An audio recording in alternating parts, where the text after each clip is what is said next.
Friday, May 15th. Some words from Daniel chapter 6.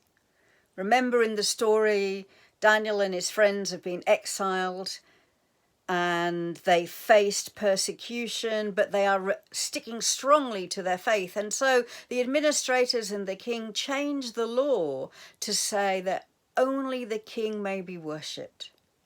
This is Daniel chapter 6, beginning at verse 10. But when Daniel learned that the law had been changed, he went home and knelt down as usual in his upstairs room with its windows open toward Jerusalem. He prayed 3 times a day, just as he had always done, giving thanks to his God. This is what Gerard Kelly says about those verses. We have enough of Daniel's story to know that he was taken from Jerusalem as a young man, probably still a teenager. By chapter 6, about to meet the lions in the den, he is an old man and has had a long and distinguished career in the Babylonian civil service. Does he believe that he will one day see Jerusalem again? Unlikely. The text doesn't imply any such hope. Is he still homesick? Also unlikely. His Babylon years have outweighed his Jerusalem years 3-1. He looks to Jerusalem because it is his focus, reminding him of his identity and his God. His residence is in Babylon, but his centre is not.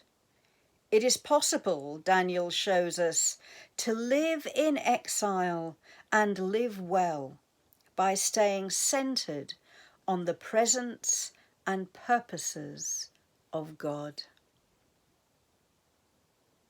In this period of exile, if you like, where we're not allowed to worship together, to meet together, that centering is so important.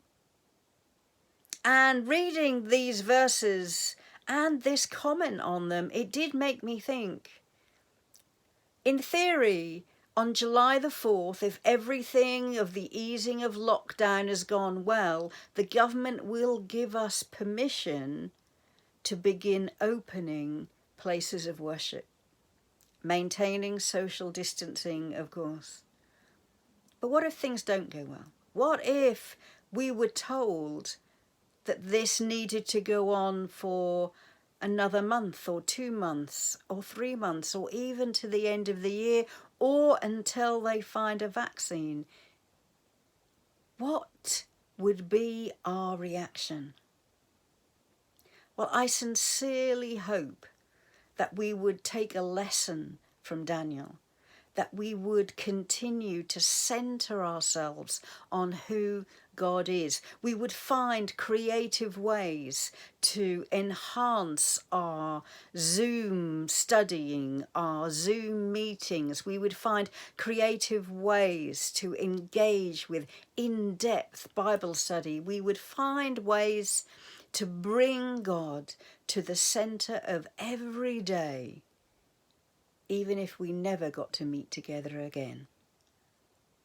You see, God has not changed.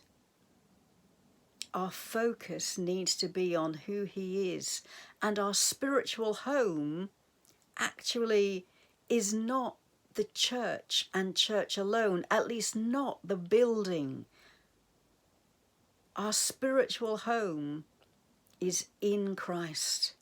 Our spiritual home is understanding that we are one in faith, in him, one in his body.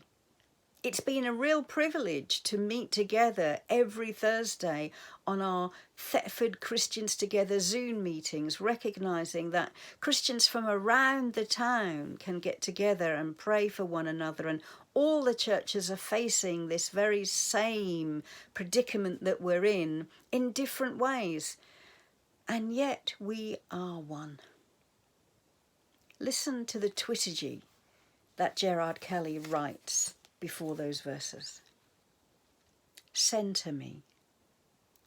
Centre me, God, in the place of your dwelling, where kindness rules and selfish hearts can't enter. May I find my home in love. I pray that the love of God is at the centre of your being. I pray that loving God is at the centre of your home. And I pray that for as long as this goes on, you will find a way to take that deep breath and know, so long as you and God are in the same space, you are home. That's my thought for the day. I'll see you tomorrow.